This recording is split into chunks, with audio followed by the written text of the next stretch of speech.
Alex Kurtzman has done untold damage to Star Trek. How has everything become so toxic? It used to be that if you were a fan of Star Trek, you liked Star Trek. No money, socialist utopia thing turns out to be a fad. Now it seems like half of the people who call themselves Star Trek fans hate Star Trek. Maybe it's because it's changing. When you got your dramas, one of these days we'll repay you, we'll slay you. What the hell? She's pretty fast.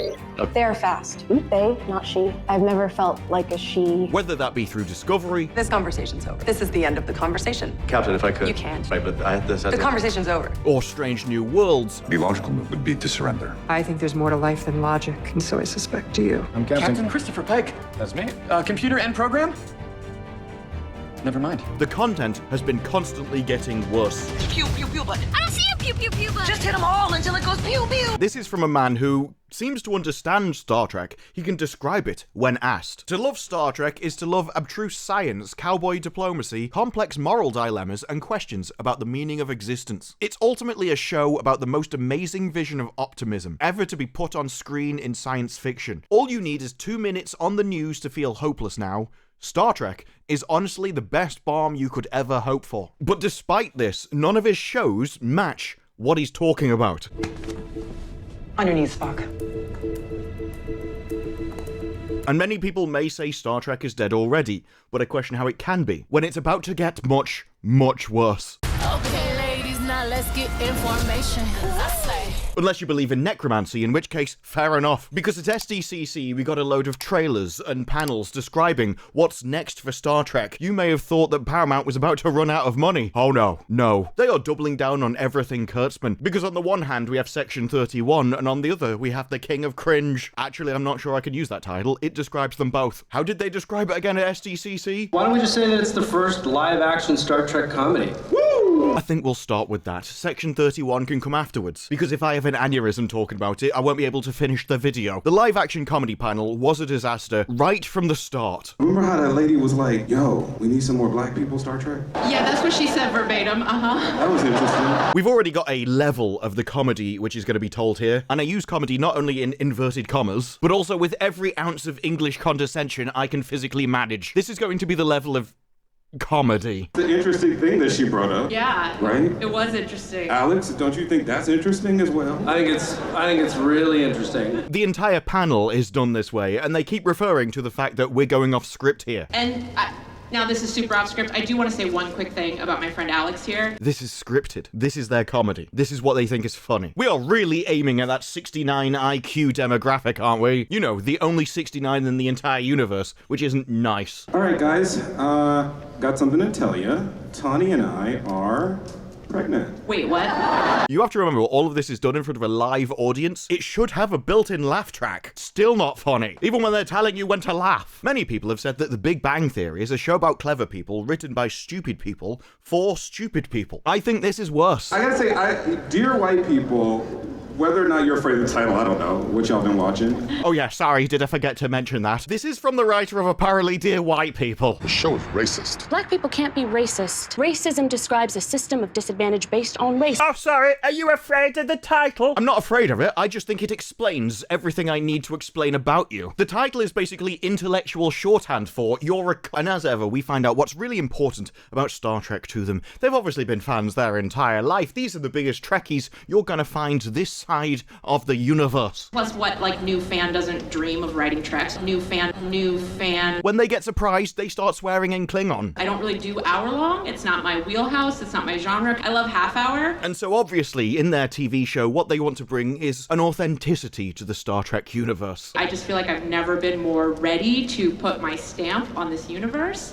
And that's what we're gonna do. That's what me and Justin are gonna do together. Sorry, did I say authenticity? I meant it's all about me, folks. It's about me and my stamp, and that may be Star Trek, but I don't care about that. I want to stamp it with my face. What's that? Decades-old IP? It's not as important as me, though, is it? Have you seen me? I mean, come on. Nothing could possibly be more important than me. Ready to put my stamp on this universe? Star Trek will just be better if it's done in my image. And just in case I hadn't convinced you with their earlier scripted comedy sequences about just how funny these people are, well, let's hear them describe describe a TV show in their hilarious manner. People on a thing, shenanigans. Uh-oh. And I know you might need to go to hospital, those sides will be splitting, but come on, calm down a second. Don't take a drink of water or you will ruin your computer monitor, because what she's about to say is about to make Ricky Gervais quit comedy. How about this? Shenan me once, shame on me. Shenan me twice, you best believe I'm going shenan again. In shame that this is what his industry has been reduced to. And continuing the comedy, but also giving a bit more information, every TV show has a target demographic. See if you can work out who that is with this joke. How about this? Vibes. That's it. Ooh, that's good. Yeah. Vibes. If you are thinking people with no kids, cats, and depression who have under 70 IQ, then you're either the smartest man alive or have just been paying attention to Hollywood over the last 10 years. Why don't we just say that it's the first live-action Star Trek comedy? Because let's face it, if you ever wanted that to work, you would have needed somebody on the same quality level of Rowan Atkinson. Or just watch The Orville. Just watch The Orville. It's way better. Although after the first few episodes, not really much of a comedy. Just more of an honest Star Trek show than Kurtzman's. By the way, this clip from Strange New Worlds, I didn't touch the music, I swear. No, seriously. These people are wearing the skin suit of Star Trek. People, shenanigans. Uh-oh. Everything I once found dull now seems to be fascinating. What can I say? People with a lower IQ, far more easily pleased. Strange New Worlds really is highbrow entertainment. Wow, your ears are so pointy. Yes, at the panel, they released 5 minutes of footage from Strange New Worlds. This was a clip that they selected. They thought it was the best thing to showcase their new series. And what were they doing in it? Yes, crapping on Spock again. 4 1/2 Vulcans to beam down. Energize. This is something that Strange New Worlds does all the time. They're obsessed with telling Spock that actually logic isn't the correct way of being. Just give in to your emotions and, like a child does. Yes. Just act like a scared little girl. Some may question why they're obsessed with this idea, but I think it's simple enough. Spock embraces logic. Stoicism. Stoicism is inherently masculine, and as Hollywood is obsessed with destroying that so they can embrace weakness and emotions. Oh, it's your feelings which are more important. Obviously, they despise Spock and have to humiliate him in every turn. Ironic, because I was constantly reminded that I was logically the least Vulcan member present. This came to a head in my favourite episode of the series, where a woman, in the Shakespearean sense of the word, appeared into the show to seduce Spock. The logical move would be to surrender. I think there's more to life than logic, and so I suspect you. To tell him that he doesn't need to embrace logic, his emotions are what matters most. I urge you to consider that you do not need to be either Vulcan or human. And that actually he's suppressing the true side of him. I tell him to stop worrying if he was being too emotional, too logical. I wish he would have let himself be scared. And that all those pesky rules about how you're supposed to behave, those don't matter, no. The question isn't what you are, it's who you are. How you feel is the most important. Have you considered going to therapy and having a little cry? All species put things into boxes. Sometimes we act a certain way to fit people's expectations. Who you feel you should be is the most important. That's not necessarily who we are. This thinking led to the new clip where the crew are giving a serum which turns them into Vulcans. Emotions feel Overwhelming! All I cannot handle! Except they're not really Vulcans, they were just given a serum. That doesn't stop them claiming that they're true Vulcans. Far more Vulcan than Spock is. Spock is only half Vulcan, whereas the four of us Are fully Vulcan. Who then agrees. Is that not logical? Indeed, it is. A group of invaders arrive who then claim that they're just as you are. I can't imagine what you're possibly referring to. The thing with Strange New Worlds is they desperately try to give people a message. They're just too thick to be subtle about it. What I love most about modernity is trying to get indoctrinated by my lessers. But the clip continues in a very predictable way of them just being far better than Spock is at Spock stuff. And then Spock being like, obviously, I'm really emotional about this. I don't like it. And then they can't get turned back to their normal species. And so Spock's, I can't believe we're going to have to put up with this. It appears that we will remain Vulcans indefinitely. I don't know why we need a live-action comedy Star Trek when it seems like we've already got one, and the current one isn't funny either. Which brings me to Section 31. Now, we have had quite a lot of information about Section 31 in this article. All of it was bad. But the interesting thing about this article is the attitude that they said they were taking to the series and the rest of Star Trek. Namely, you cannot create new fans to the exclusion of old fans. You must serve your primary fan base first, and you must keep them happy. This is one of the most important steps to building new fans, says Kurtzman. For everything in this video, just bear this paragraph in mind. Because in Section 31's case, even the panel got off to a great start. Now, this is a really different, totally different kind of Star Trek, and I am totally not vamping. He was stalling for someone else in the room to play a video of Michelle Yeoh. I'm so excited for Section 31 that I couldn't even be bothered to turn up to the panel. Huge fan of the series I am. I'm not going to do any marketing for it. No. I recall a Zoom call. How about that? I hope you can keep a secret. I know I can. The secret is that this show is going to be shit. My favourite bit, because I hated the rest of the panel, is when they asked Kurtzman, why did we want to do a Star Trek movie? It's like, he didn't. Originally, the project was announced as a TV series, but after various delays, it wasn't going to happen until there was the phenomenon of everything everywhere all at once. And then we thought maybe we should just do a movie and then hope that that's successful enough that we can make the series we're always going to. If you guys like it, we'll end up doing more of these movies. This does lead Kurtzman into making a rather horrific term. Because this is spy-fi, right? No thanks, I think we can cancel that one before we start. Cheers. And while I do agree with his next statement, the idea of doing a spy movie in the world of Star Trek is super interesting. But we've already had this in the series. We know what Section 31 are, we know how they act, and we know it's not this. You're Section 31. Section 31. Section 31. 31. And no matter claiming that it's canon, will make it so. Because Rachel Garrett's in there, we tie very specifically into canon and Star Trek. Your statements around this movie are literally disproved by just watching Star Trek. It does have a different tone. It's very fun. The words fun and Section 31 don't even belong in the same paragraph. And the fact that you don't understand that is why you shouldn't be allowed near the IP. We are almost finished editing it, and it is just a ride from beginning to end. It's very, very fun. Yes, he doubles down on it, and to be fair, that's not the worst thing that's said about the show. There have been bad things said previously, but the worst thing ever said is about to appear. I will say Guardians of the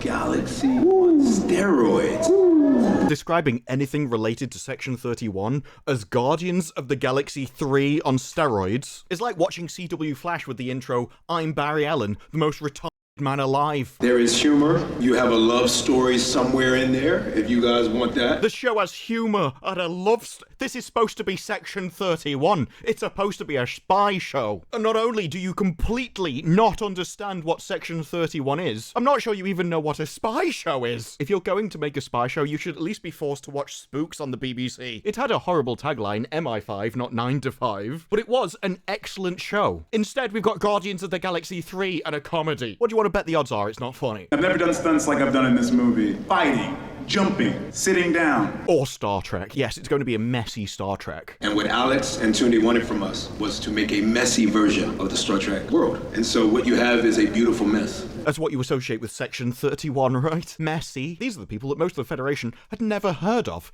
The rest of them thought it was a myth, and it was only a few of the top brass that even knew they existed, and then just turned a blind eye to them. And you have people in the trailer going, I'm from the Federation to make sure you don't kill people. Spy work. Starfleet is here to make sure no one commits murder. The Federation didn't acknowledge them, let alone go with them on missions. These were the people in the darkness that you understood you needed, but still despised. And instead of all of this, instead of this darkness and depth, instead of this complexity, instead of this actual intelligent storytelling, what has replaced it within the Star Trek universe? Michelle's Brat.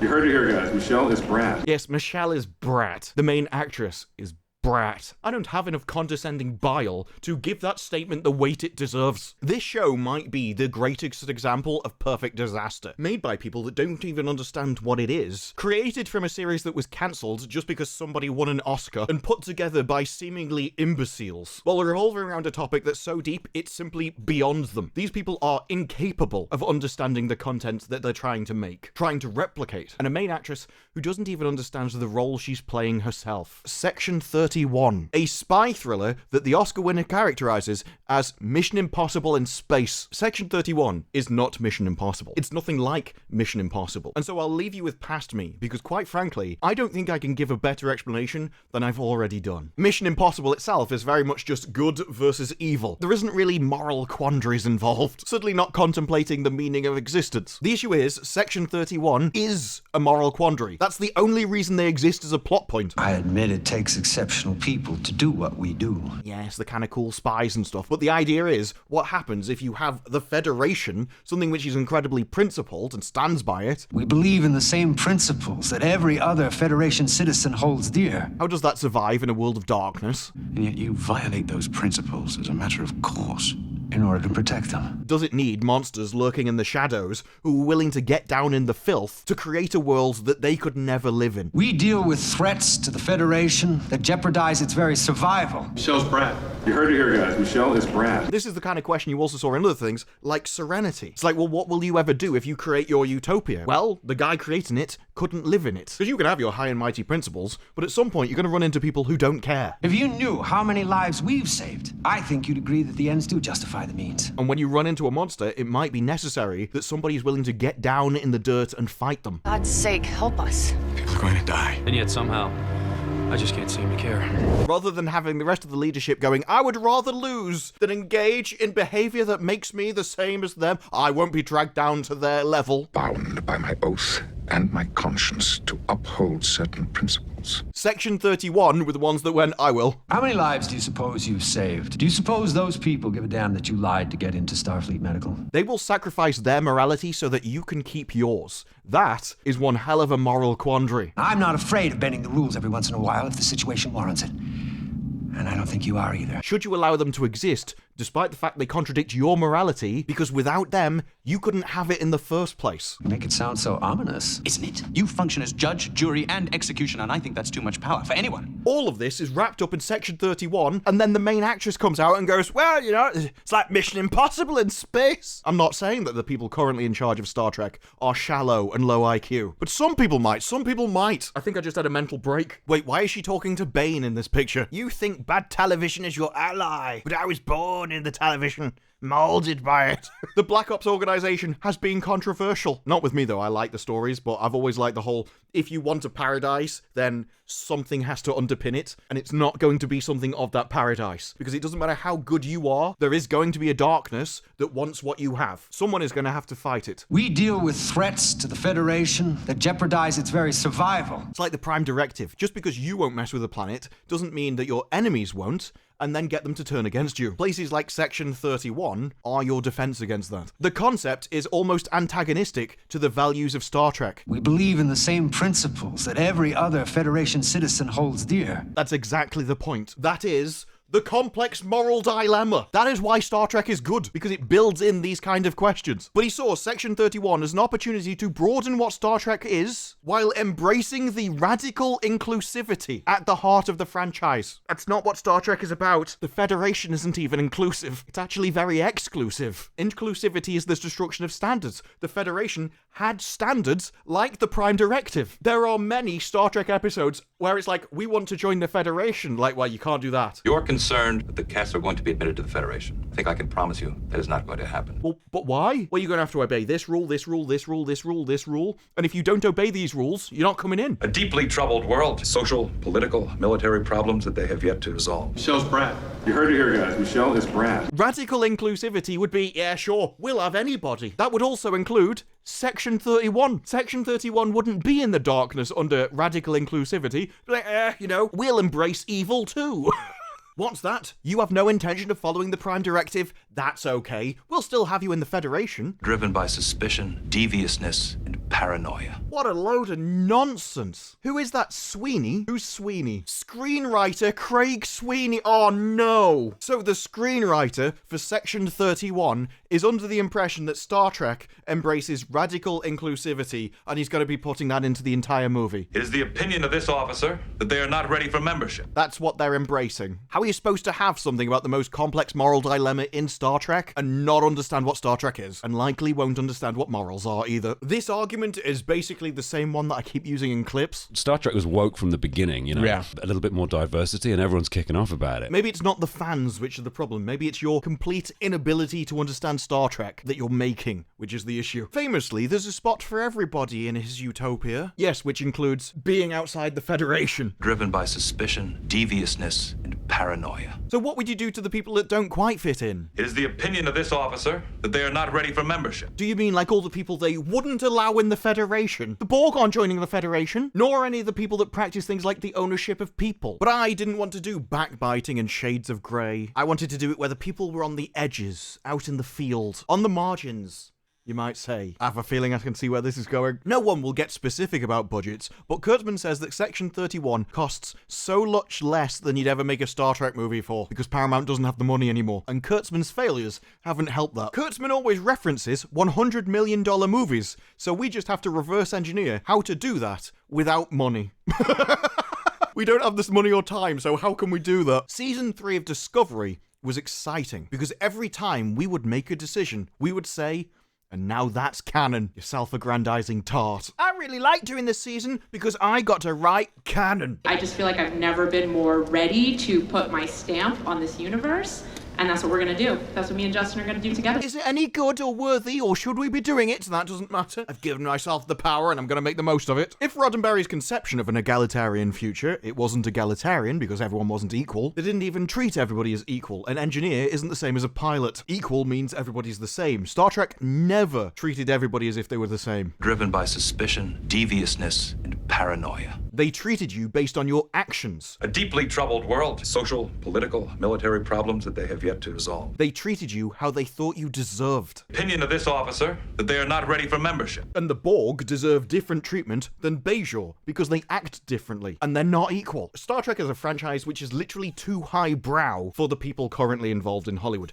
It's beyond them. One of the problems when they thought everyone was equal is they didn't actually account for, oh yeah, some people are just thick. These people can't think of ideas, they can only think of themselves. But Star Trek was all about ideas, and Section 31 is the personification of that. If you can't comprehend the abstract principles around Section 31, you can't make a series about it. I will say Guardians of the Galaxy on steroids. Michelle's Brad. You heard it here, guys. Michelle is Brad. And that doesn't even include the rest of the series. That's why all of the modern Star Trek sucks, because they don't understand what they're working with. And the URPs I've covered today aren't even all of the spin-offs that they're doing. They're just the ones that I was most interested in. So if you're interested in me covering what the others are, let me know down in the comments below. Like the video if you like the video, subscribe for more videos like this in the future, and I will see you in the next one. Bye-bye.